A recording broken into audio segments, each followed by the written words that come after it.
привет! Сегодня поделюсь рецептом приготовления кабачковой икры. Кабачковая икра готовится на зиму и съедается в первую очередь, потому что она очень вкусная. Начнем готовить. Для приготовления я уже приготовила кабачки. Я их порезала, очистила от кожуры и порезала вот такими кубиками. Морковка. Я ее очистила и порезала тоже вот такими кубиками. Репчатый лук, перчик острый, но можно обойтись без него, это на любителя, кто любит остренькое. Майонез, томатная паста, сахарный песок, растительное масло, уксус. У меня яблочный. И также нам понадобятся специи: соль, черный молотый перец и паприка. Начинаем готовить.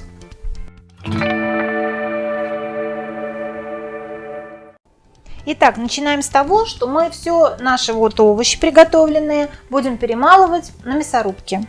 Перемалывать мы будем все по отдельности, потому что потом мы будем по отдельности все обжаривать.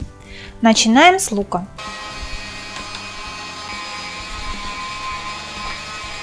Лук перемололи, теперь нужно перемолоть морковку. Итак, перемололи лук на мясорубке. Перемололи на мясорубке морковку все, и осталось нам перемолоть кабачки. Начинаем молоть. Вместе с кабачками перемолола тоже этот острый перчик, который у меня был приготовлен.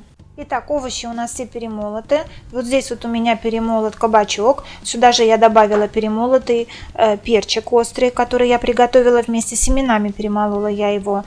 Здесь у меня перемолотый лук репчатый и перемолотая морковка. Теперь мы берем большую кастрюлю, в которой мы будем все тушить. Кастрюля обязательно должна быть с толстым дном. И в эту кастрюлю мы наливаем сначала растительное масло, разогреваем его хорошо, прям такой хорошей температуры, и начинаем с лука. То есть мы, когда разогреется у нас сильно масло, мы добавим туда весь лук и его обжарим минуты 3. Итак, добавили сюда все растительное масло. Теперь мы его хорошо разогреваем и добавляем туда наш репчатый лук. Так, аккуратненько туда добавили лук. И теперь мы его будем перемешивать и обжаривать минуты 3. Итак, 3 минуточки прошло, у нас лук обжарился. До чуть-чуть такого золотистого состояния. И теперь мы сюда добавляем всю морковку нашу протертую. Сразу все количество. Обжарилась теперь и морковка вместе с луком там в масле. И теперь мы сюда добавляем сразу все кабачки, которые мы притирали. Так, аккуратненько брызгается. Все. Мы туда добавили все кабачки. Теперь мы это все перемешаем.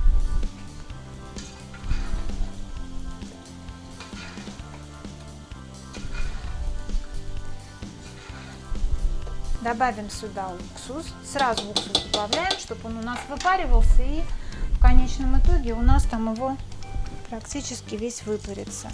Добавили сюда уксус. И добавили сюда сахарный песок. И добавим 1 столовую ложку соли. И теперь мы это все увариваем где-то 1 час. Периодически надо обязательно перемешивать, чтобы не подгорело. И ждем, час увариваем. Прошел час, у нас масса стала очень густой, плотный такой. Теперь мы все добавим, все, что у нас осталось. Мы добавляем сюда майонез.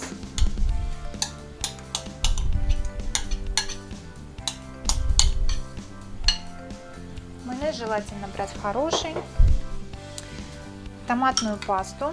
Томатную пасту я тоже всегда покупаю, помидорка.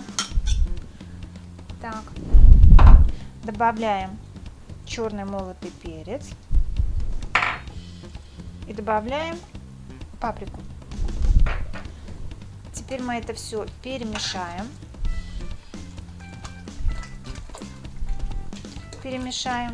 Выключаем, после того, как мы все это перемешали, выключаем все это, снимаем с огня. И после того, как чуть-чуть у нас остынет масса, мы все это пробьем блендером. Блендером надо обязательно пробить, потому что икра кабачковая, она должна быть, как мне нравится, когда она такая вот нежная, такая вся пробитая, а не комочками. Чуть-чуть подождали, чтобы слегка остыла у нас масса наша. И все это мы будем пробьем погружным блендером. Итак, мы все пробили блендером. Теперь нам это надо опять уварить минут 40. Итак, прошло 40 минут. Кабачки у нас уварились. Кабачковая наша икра. Обратите внимание, что 40 минут они у меня уваривались под крышкой, потому что они после того, как мы взбили эту кабачковую икру блендером, она очень булькает. И если не накрыть крышкой, то вся кухня будет в бульках. То есть мы час первый до того, как блендером взбили, мы крышкой не накрываем, она у нас уваривается и испаряется лишняя влага. А после того, как мы пробили блендером, мы обязательно накрываем крышкой, и уже последние 40 минут мы все это тушим под крышкой, чтобы не обрызгаться этими бульками. Пока у нас 40 минут наши уваривались, мы приготовили крышки, вскипятили и простерилизовали банки. И все, теперь нам осталось закрутить наши баночки.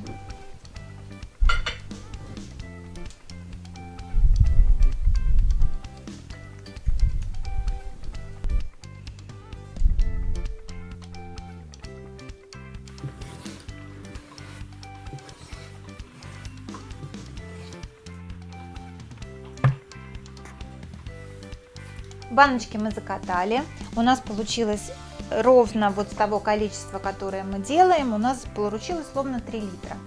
Вот, посмотрите, какая прелесть получилась. Они сейчас горячие, но когда остынут, это будет ужасно вкусно. Зимой будем пробовать. Вот одну баночку вот я переверну, вот такой красивый цвет получился. Вот. Она протертая, такая красивая баночка. Ужасно вкусно. Но мы всегда одну баночку пробуем с булочкой, намазываем, и это будет очень вкусно. А так все до зимы. Приятного аппетита, готовьте с удовольствием, готовьте с любовью, у вас все получится. Ставьте лайки, дизлайки, подписывайтесь на мой канал. До новых встреч!